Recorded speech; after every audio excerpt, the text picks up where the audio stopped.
The Creative Control with Vishkana podcast is brought to you by you. Virtually all financial support for this show comes from listeners just like you, so please keep Creative Control going by making a flexible monthly donation at patreon.com/Creative Control. You'll be glad you did this.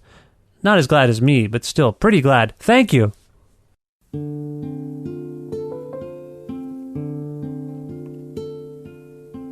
Angela. Whoa, whoa, whoa, Angela.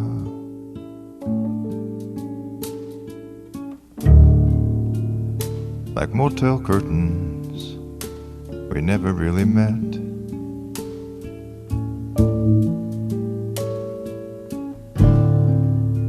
And cutting our losses is our best bet. And I'll owe you the rest. Angela.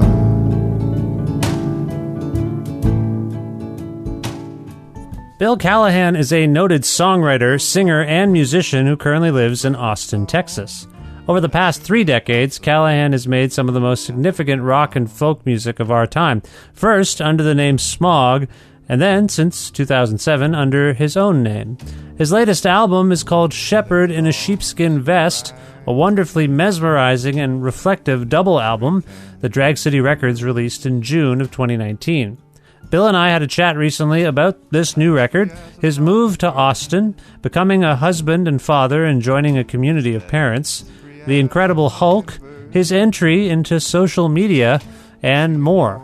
With the support of listeners like you who subscribe to this podcast and spread the word about it, and make flexible monthly pledges at patreon.com/Creative Control, plus in-kind support from CFRU 93.3 FM, Pizza Trocadero, The Bookshelf and Planet Bean Coffee in Guelph, and Granddad's Donuts in Hamilton. This is the 480th episode of Creative Control, featuring the peerlessly great Bill Callahan, with your host, me, Vish Khanna. I never asked for anything back again, Angela. Whoa, Angela.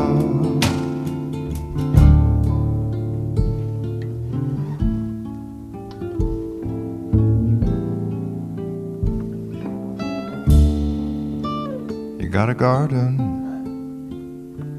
don't you mind a little rain,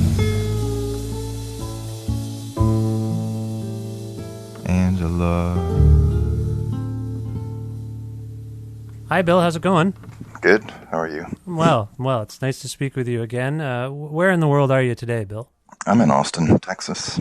Nice. That's your home, right? It is, yeah. Yeah. How long have you been in Austin? I have lived here since 2004, so what's that, 15 years? Yeah. And do you recall, going back 15 years, what compelled you to move to Austin? I do. It was around 2000 or 2001. I'd passed through here. Drag City thought they would find out what South by Southwest was all about, and so they had I think it was their first showcase thing, and I came for that, and that was okay.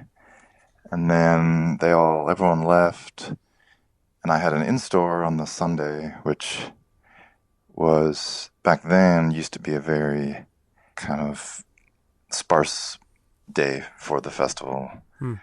It's kind of like things would kind of end at like 1 o'clock in the afternoon, but now it's like it's a full day. But anyway, it doesn't matter. But so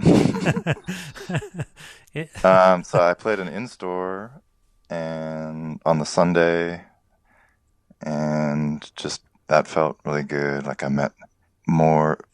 The locals were very friendly, and I got invited to a party, and it's like I lived in Chicago. I was living in Chicago for like 6 years, and no one had invited me to a party the whole time I was there. So it's like, no one invited you to a party. That's not nice. I know Chicago is a very friendly and windy city, so I would think the combination would blow you into a party. If that didn't really make any sense, but still, I'm sad for you that no one invited. You know what? I don't get invited to parties now. This is vaguely depressing. I didn't even think of that until just now. Yeah, well, I still went to them. I just wasn't invited. So, is it fair to say that it sounds to me that was all of this was your first ever experience in Austin, and you were so smitten with it that you decided to check it out for at least 15 years? Yeah, well, I had played a show like maybe 10 years before that in, in Austin, but that was just kind of happened once and I never went back. And but yeah, and I couldn't really remember what had happened or where I played or anything. So. Yeah, I just met, it was really just the people, like, and then it was proven true, like I was still living in Chicago and I started telling everyone I was moving to Austin, and then that went on for years, and then I didn't want to be the guy that was always saying he's going to do something and not do it. So after 3 years, I actually did it. Yeah, and it turned out that like people were very friendly and not a lot of chips on their shoulders or baggage that you might find or frustration that you find in other people in cities, kind of like. So. Are you subtweeting Chicago right now? You weren't invited to parties. I think of Chicago as being a very social music community on some level, but at the same time, I know people are leaving there. John McEntire recently relocated to California, actually, and I think of him as someone. I think of him as having a pivotal role there. Maybe I don't know if it marks an exodus that you left when you left, and it's a hard city. Chicago is a bit of a harder city to live in than maybe some others. Yeah. Just the weather, the winter weather really. Yeah. Kind of pushed me out. No, it's, I had fun there, and yeah. Okay. Yeah. I appreciate that. I appreciate the jog down memory lane, because this new record of yours, Shepherd in a Sheepskin Vest, first of all, congratulations on it, if I might say. It's a remarkable achievement. I've been enjoying a double album. That is ambitious, and I and I think you've really pulled something off for what that's worth. Great. Well, thanks. Yeah. And it seems to me, like I asked about some of your memories and reflections on your trajectory. It seems to me that this is a record that contains some stock taking of life, perhaps your life. Do you view it as such? Does this record feel particularly autobiographical for you? Yeah, I kind of wanted it to be a little less veiled. I mean, I think everything that I write, or most people write, could widely be labeled as autobiographical because it came from a person, and everything that comes from a person is, in a way, autobiographical, I think. Sure. As far as like details, I wanted it to be more, like real details instead of metaphorical details. Yeah, there's a feeling that you've employed characters in your work in the past, and I always feel like I hear you in those characters. Of course, like you say, I mean, every piece of writing from someone is steeped in their own being and experience, of course. But this just seems to me to be less of an external character and more of, it feels to me anyway, that we're getting a bit more of your internal workings than, I'm generalizing, of course, over a long career that you've had, but it feels particularly direct. Like it seems that way to me. Is this, Bill, do I have a problem? Am I misreading this? I think it does have that aspect, but with this record, I tried to look at whatever I'm looking at from all different angles, like external, internal, from my family, and then just the world and looking at the world and the world looking at me. And so I tried to make it universal like that, or Yeah. omniversal. I mean, from what I understand, I relate to this record a lot, and I think from what I understand, you've experienced great joy of late. You got married, you've had a child. I'm married, I have 2 kids. You experienced great loss, and I'm sorry. I believe you. If I'm correct, I believe you lost a parent recently. Correct? Yeah, my mom. Yeah, I'm very sorry about this. I went through hell last year myself as my mother battled cancer. And so on some level, it's put me in a state where temporarily I'm confused. I didn't really think of myself as in the middle of some lives close to me ending and others emerging. That's I feel like I'm straddling that weird temporal line. And when I hear lines like yours on this record, like the past has always lied to me, I never said the things I said, or I never was the things I said I was. I don't believe in fate. I believe in destiny. There's this temporal stuff going on here that I wonder if it's informed by these circumstances that I mentioned earlier. This notion of reflecting on the past, thinking about the present, thinking about the future.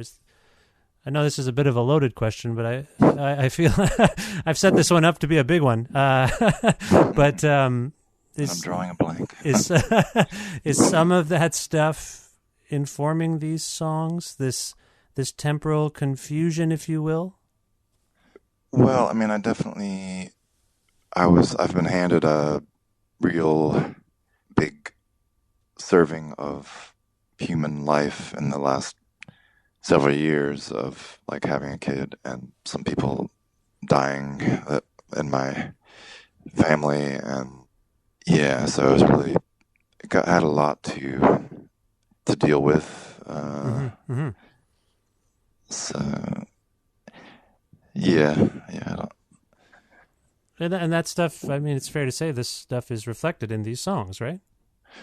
Yeah, I mean, I wanted to make a record that encompassed all of life, or as grandiose as that sounds, but from the beginnings and endings and the middle part, right, and the young part and the old part, and then I felt like there aren't a lot of records about being married and the kid, having a kid, and I was finding it hard to really come up with records that talk about that, maybe like Loudon Wainwright and how terrible a father he was. Right.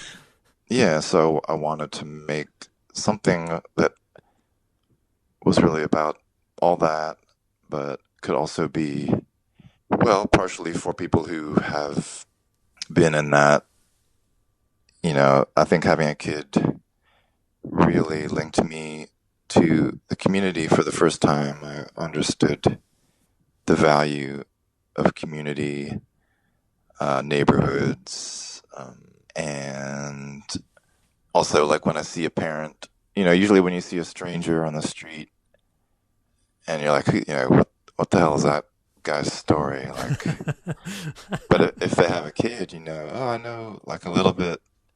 I know your story a little bit. I know like a little bit of what you go through, even though kids, all kids, there's lots of different types of kids and lots of different types of parenting, but there's a common bond of just knowing a little bit about that person's joys and struggles.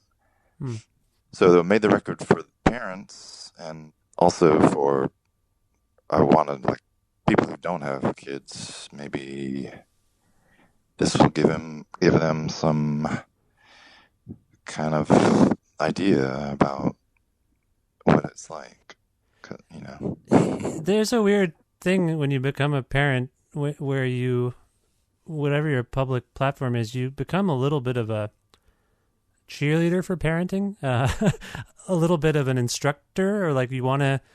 I know that, in the social media age, if I shared a little anecdote or a photo of my kid My son particularly was really into music early because he liked his dad and wanted to be like his dad.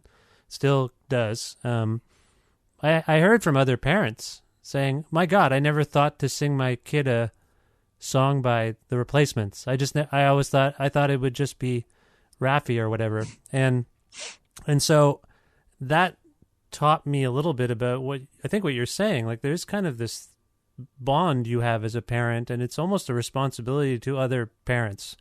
We're in this together, and emerging parents, if you will, or new parents. So you felt like you wanted to share some things to maybe help people along. Is that what you're saying? I mean, I feel that, like, outside of the record, I'm not sure if that's in the record, but I feel that, like, in my life, and the other day I went to a party at an adult party with, kids were there, and were you invited to this party? I was. This is Austin. And lately our son has taken to sleeping in our bed, which is not ideal situation, but it really sucks. I don't like it. Yeah. I thought we were, like, alone, but then in that predicament, but then I kind of brought it up at the party, and then the two other parents I was talking to were like, "Yeah, ours does too." Just things like that where that's yeah, so that's the community aspect of things that you're discussing. Like, when you're a parent and you're all at the swimming lessons, there's a vibe. You share a vibe, or whatever. I think that's what that's just a new experience. How old is your son? 4. 4. So you're experiencing these collective feelings with a whole other cohort of people that were you ever like, did you ever think in your life, I'm not going to have a kid? Oh, yeah, for like the first 49 years. But something changed. What changed? I think I met the person that I was supposed to meet and have kids with, Once I met my wife, it was like, I didn't even have to think about it. I was just like, okay, yeah, we should have a kid too, because it just made sense. And I didn't even have to wrestle with it or anything. It's just like, yep, this is going to happen. Well, one of the things on the record that I really appreciate is just how you seem to be contemplating the role of fatherhood. There's a song called Black Dog on the Beach, and in that song, a lion leaves a family crest. And then on Watch Me Get Married, a lion returns to the family crest. And I don't mean to do an English class reading of your songs, but that struck me as the lion represented some kind of fatherhood figure to me. And when I hear that, is that something you're trying to grapple with? You've gone from being a son to being a dad. That's a huge change. Among the changes on this record, that's a huge one. Are you contemplating that more, both on this record and in your life, just what it means to be a dad? Yeah, I mean, I think I know what it means to be a dad. It's pretty obvious. You just do everything for somebody until they go to sleep, and then you start again when they wake up.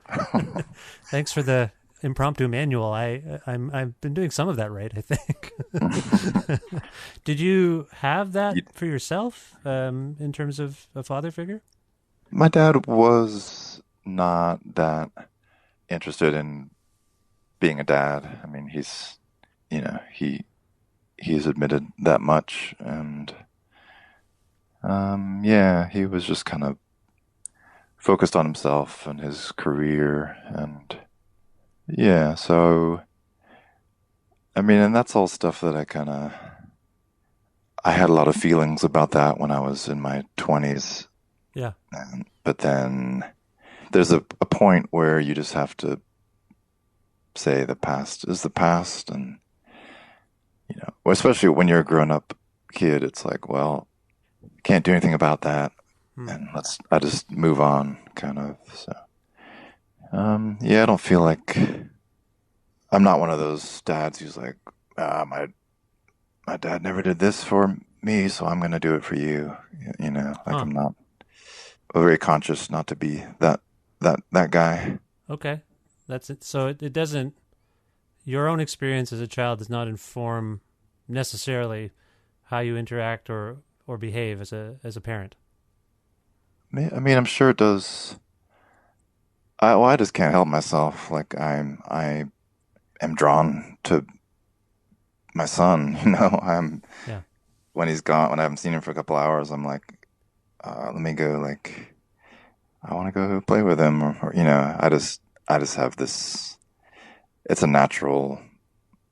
I like people. I'm drawn to people, and then a kid is a special person that's developing every minute, and so it's.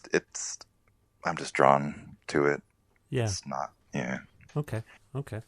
There's a song called "The Ballad of the Hulk." Am I saying that's correct? I believe that's the right title. uh, It's ballad. oh, I'm sorry, the Ballad. ballad. I knew I was saying it wrong.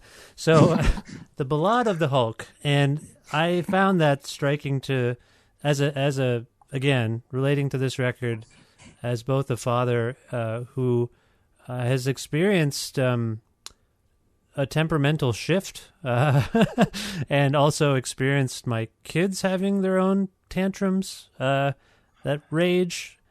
I know you're mostly reflecting on an old TV show, I think, maybe from your own childhood, but do you see a parallel with the Hulk and being both a kid who is dealing with their own agency and lack of control, and maybe even as a dad being like, why am I losing my temper over nothing? I deal with this. I don't mean to make this a therapy session about me, but it is something I'm like the only person people I generally raise my voice to are my children.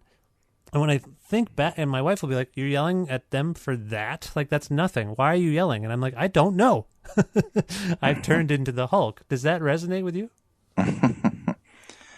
Well, the Hulk for me is at least I haven't seen all the recent movies where he's making a comeback. My relationship with the Hulk is Bill Bixby from the TV show, Mm-hmm. and he was like all superheroes.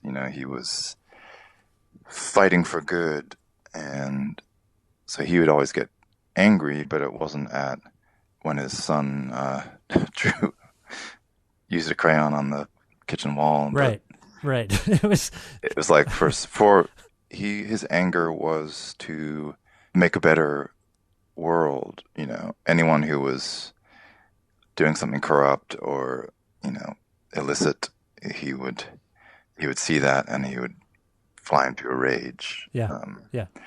So that's like in that song, I was kind of pondering, what if I had, instead of bending like a willow tree, what if I had gotten angry in some situations in the last, you know, 40 years?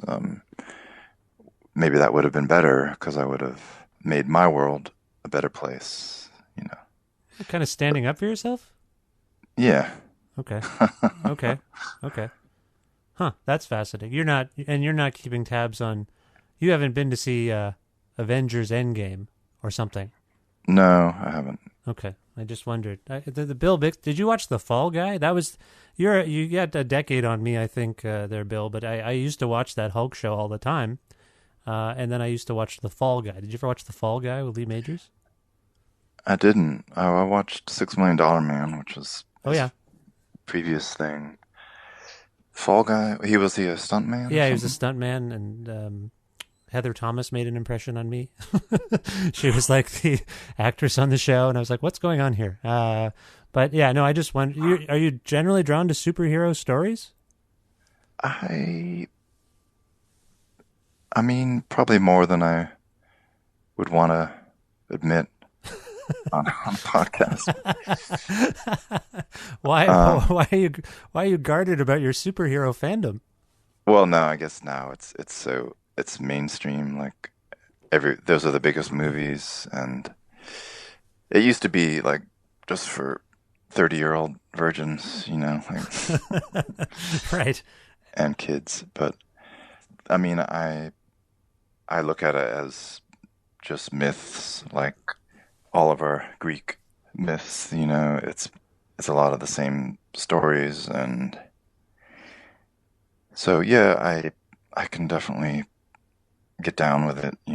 It's but like I said, I don't see the movies Yeah. I really. I understand. One of the aspects of parenthood that I think sometimes people don't recognize is that you end up a little bit anyway because of the media that your kids consume, books and shows. You end up in a weird way reliving your own childhood. I've found. Have you found that? Like you're kind of immersing yourself in it can be their stories, and it's not necessarily you dusting off your old books from when you were a kid or the characters, but have you found that you kind of relive, like when you're raising a child, you're kind of some aspect of your own childhood is sort of back in your life?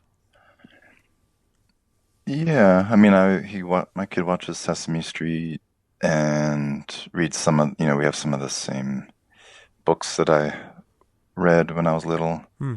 But there was so much, I feel like when I was a kid, I had like three books and there was one TV show, and Yeah, of now it's course. like Right. there's like literally 500 kids shows in production and available at any time. So, but yeah, it's kind of cool to go back and which I liked a lot when I was little. Yeah. Just it is kind of it's fun. It's sort of strange in terms of temporality that you kind of have to have this appreciation for cartoon shows, and then he really wants to know, my kid anyway really wants to know where I came from, so we end up watching some of my old cartoon shows if I can find them. So it's kind of fascinating. It's a fascinating thing raising children, I think. You learn a lot about, are you learning a lot about yourself in this process? Of like watching TV with my kid? No, being a parent, I find like you learn things about yourself that maybe you didn't really contemplate before, because they're little reflections of you, I find. So you see the good and the bad about yourself, or I do anyway. I see the good and the bad about myself and my children. Have you found that? Well, really what I've found is that it's like having two I'm two people, and we all have our desires and our anger and emotions that, you know, but when a kid doesn't have any control over those, and the parent is, I think being a human is difficult enough, like with the way our brains are, and it can be hard to get through the day without like, eating a whole pan of brownies or whatever like. But then when you have a kid, it's like, but you have some control over that, hopefully, and then, but when you have a kid, all those desires and emotions, they're also like, I am in control of dealing with those for him because he doesn't know about self-control exactly. And that's the most like mind-blowing and taxing part of, I don't really see, when I see him, I feel like I remember what it was like to be a kid and to just like run around the house and like jump off things and Mm-hmm. pretend to trip and fall and all that. I see those same joys in him, but I don't see them as a reflection of myself. I think it's just child nature. Okay. Okay. I want to talk about some of the musical aspects and maybe production aspects of this record in a moment, but because we've obviously talked a lot about themes I'm seeing lyrically, but I do need to ask about this because you invoke a shepherd wearing a sheepskin vest, which is just, that's just very funny in the context of a record that invokes notions of providing for a family, protecting a family. That struck me as funny. Where does that, or what inspired that imagery for you? I'm not sure like exactly it's kind of a a rhythmic phrase that popped into my head, and, and then I had to figure out what it meant. So it just seemed to be a very flexible, like the shepherd is sort of either becoming part of its flock, or it's also obviously he, killed and skinned the sheep. So it's kind of about like nurturing and also destroying at the same time. That's just a full image. Huh. That's an interesting meditation on power on some level. Yeah, I mean it. I don't know why. And as an afterthought, it seemed to like it could be about Trump. Aha, aha. Even though, you know, so it just seemed to like it's a rich image for me that I think is can be interpret or applied to different things. Hmm. That's fascinating. That's interesting that you say that. That's gonna make me think about the record in different ways, I think. On some level. I guess you don't want to be too heavy-handed about that kind of stuff. No, this is too much politics going on right now. Yeah, I view the record as being realistic about life and the joy that there's a line here that where you sing what comes after certainty, which I thought was interesting because in my head I thought the answer was doubt, which maybe says more about me than you because the other answer might be joy. Anyway, yeah. I'm just there's a tension on this record between those things, and I think that's fascinating. It seems to be reflective of your life and what's going on in the world. It seems to be both. I'm sorry, we've been a bit myopic about this just being about you being a dad and a husband, but there's a lot going on here. Yeah, I mean, don't you get sick of talking about parenting sometimes? Yeah, yeah, I do, and I know It's like some. let's talk about yes. Sometimes I want to talk about something else, but Yeah. Well, I mean, I there's the music on this record is really beautiful and fascinating in itself. I'm in the first piece, Shepherd's Welcome. There's this ancient distortion that I found interesting, and I thought maybe an allusion to Leadbelly's "Where Did You Sleep." Is any of that accurate? do you say Asian distortion? I said that's just a bias I have towards all distortion given my heritage. No, I said ancient distortion. Oh, okay.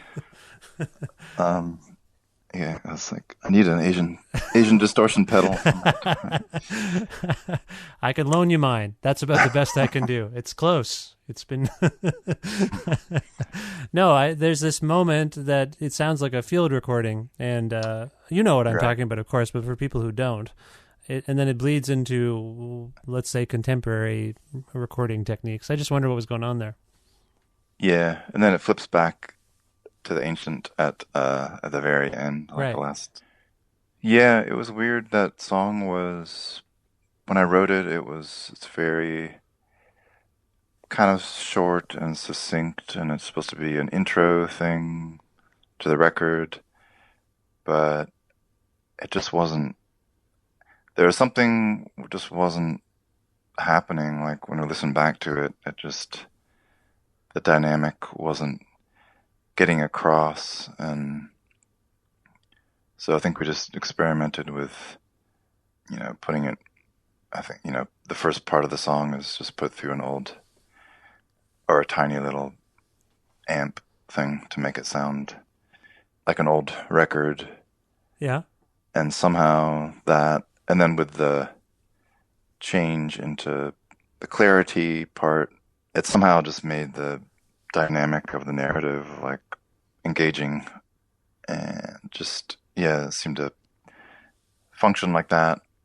And yeah, it could also be seen as a reference to the those old, Black Girl, Hmm. Where Did You Sleep version. Yeah, you mentioned the pines, and you actually say, "Where did you sleep?" And those two things caught my ear. That's all. Yeah. I mean, it's definitely side one of the record is about the past and the inner world that we have, and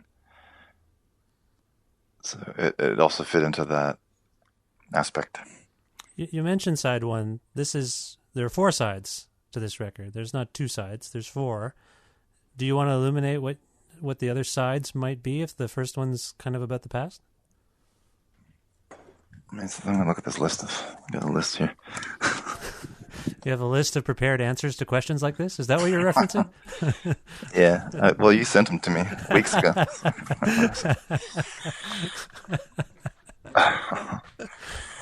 Yeah. I mean, basically, it's like so. Yeah, let's see. Side one is like the internal world and the past, and side two is like about new beginnings and births, Yeah. and then side three is more like what comes after certainty. I mean, side two ends with that song, "What Comes After Certainty," and then side three is about like what comes what comes after certainty. It's about like after having the perfect marriage and kid, and then like now what? So that's Right. what, Right. and then death starts working its way in towards the end, and yeah, and then the side four is just about the big picture of letting go and walking through the lonesome valley, Hmm. yeah. Hmm. And then the future with, you know, just it's kind of like big side four is the big picture. Right. Okay. No, I appreciate the roadmap. I think some of that, for me anyway, is evident in listening, Yeah. and hopefully it's evident to you that I picked up on some of those things in the line of questioning. So it's there. It's evident. Well, anyway, it's a remarkable record, and there's a lot going on. Before we end, I want to ask you about Twitter because it's so much fun, first of all. The last time you and I spoke, we had a good run of conversation about our mutual love of David Letterman and the Larry Sanders Show, which got us talking about comedy. And you're very funny on Twitter, if I might say, Bill. Are you okay Uh, with me saying that? Do you feel okay? yeah. You acknowledge that you might be funny. I might be. There's great jokes on this record too. I want people to the motel curtain not meeting and all that. Anyway, there's lots of. I don't want to spoil anything for anyone. There's just great jokes on here. Tell me why you joined Twitter. Was it for comedy? What made you want to join Twitter? Because it's a relatively recent phenomenon, and you're already doing so well. Well, what was it about Twitter that made you want to get on there? Well, I've heard social media is all the rage. I wanted to. Does it represent a different? You're opening yourself. There's a narrative around this record and you that you're opening up more, and maybe Twitter and joining social media is some reflection of that. Do you feel that? Yeah. I'm still like kind of feeling my way through what my role is in this type of thing. Really, the big revelation for me was like kind of hating Instagram and all the fucking pictures of meals and beaches and dogs and kids, and but then realizing like Twitter is just, at least when I started out, it's just words, it's just sentences, and I love language and I love communication. I love words, if I didn't already say that. And You said you like words so much you just kept saying it over and over again. so yeah, it's like, well, it's writing basically, and I like writing, Yeah. and so it kind of took on this different cast when I started thinking about it like that. And I go through periods of hating it and then kind of being kind of obsessed with it and then really hating it after that. And then it kind of just evened out to like something that is a tiny part of my life, you know. So yeah, it's just like something fun and Well, I didn't mean to delve too deeply into this decision. It's taken on a gravity, your response, that I didn't expect. But I'm just intrigued by it. That's all. You're hashtag great at Twitter. That's all I meant to say. yeah. Oh, well, that's no. I guess I am the type of guy that takes everything seriously. So, so we've talked about this record, and I'm just curious about your future plans. You've given us a double record. That's a lot of content after, for you anyway, quite a longer time between records. Are you contemplating a next record already? Are you contemplating a next batch of songs? yeah, I'm already working on some new stuff. Okay. So, in the writing process still? Yeah. Okay. And it's informed by, we'll find out, I suppose, what it's informed by. Yeah, I think I kind of had a backlog because it had been so long since between records, and once I opened the floodgates successfully, uh, now they are open again. So Okay. All right. it's just, yeah. So people can learn more about this new record at dragcity.com. In terms of following you on Twitter, what's your handle again? At Bill Callahan. That's right. I just wanted to make sure it was Callahan, not Callahan. Okay. And yeah, that's great. I think people should do that. They should follow you. They should go get the record. Is there a song from this record that we can play for people right now? Anything you'd select for us, Bill? How about, well, I don't know. How do we want to end this? We've talked about a lot of different things. I don't mean to check in so late. Did you enjoy the conversation? Was it okay for you, Bill? Yeah. Okay. It's too late to do anything about it now. I realize that, but I just want to make sure you're okay. Yeah, that's nice of you to ask, but you are always a very chipper and I was not fishing, by the way. I just wanted to check in, that's all. And in terms of stuff we covered, we did cover a lot, so I think there's songs on here that maybe... Is that what you're thinking? Like, what song reflects or captures something we talked about? Is that what you were thinking? yeah, just sort of, yeah, the tone of this conversation, and then, but really I love what comes after certainty. I would be, I don't know if other people do, because it's the quietest and sparsest song on the record, and I would like to hear that right now. Okay, well, it's a lovely song, and I want to play it too. This is What Comes After Certainty from Shepherd in a Sheepskin Vest by Bill Callahan. Bill, thank you so much again for your time and for being with me and being on the show, and best of luck with everything going forward. Okay, great. Good to talk to you. I'll talk to you later.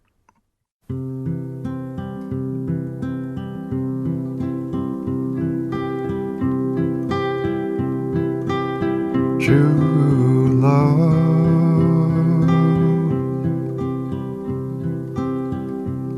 is not magic.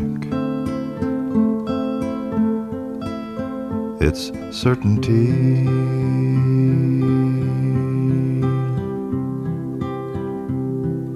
And what comes after certainty? A world of mystery.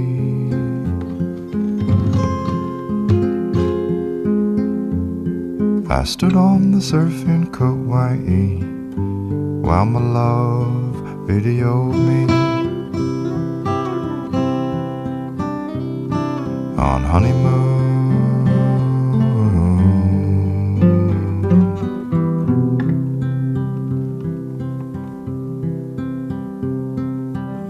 The passenger is the driver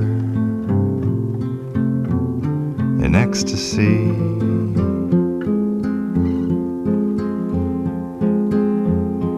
And God's face on the water,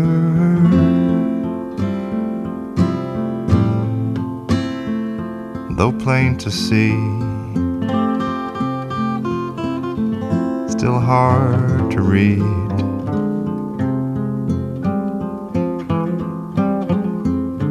Well, I never thought I'd make it this far. Little old house, recent model car, and I got the woman of my dreams, and an imitation Eames. And I signed Willie's guitar. He sang, "Hey, good looking, what you got cooking?" And I signed Willie's guitar when he wasn't looking. Well, I don't believe in fate, I believe in destiny. Whoa, whoa, whoa, my destiny is swerving in the road in front of me, drunkenly. When you take responsibility for your own divinity, true love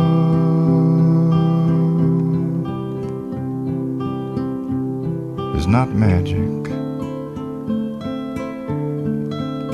it's certainty.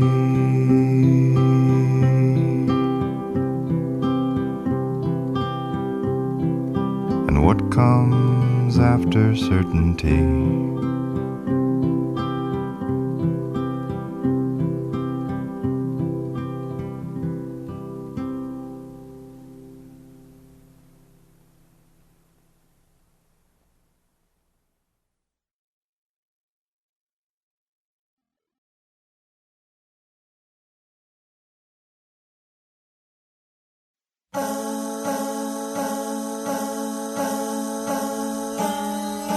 What a thrill that was for me. That was Bill Callahan on the 480th episode of Creative Control, which is part of the Entertainment One podcast network and is available on all iOS and Android platforms and also on things like Spotify, YouTube, and Audio Boom as well.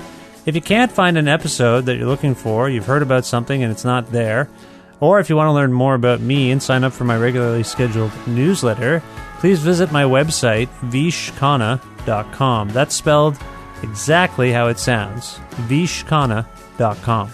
You can like Creative Control on Facebook, follow the show on Twitter at vishcreative, or follow me directly on Twitter at vishkhanna. Again, vishkhanna spelled exactly how it sounds.